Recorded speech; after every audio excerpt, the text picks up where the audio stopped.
Hey guys, welcome back to our YouTube channel DiziSight, and in today's video I'm gonna show you how to clear YouTube Shorts from feed. So in order to do so, first of all launch YouTube app on your mobile device. Here we go. Now once you are here, simply tap on the option of You at the bottom right corner.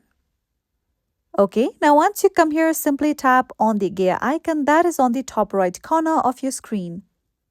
Now once you come here, simply go to the option of General. Now again, simply scroll down below through various options given here. Then you'll see the option of Playback in Feeds. Tap on that option.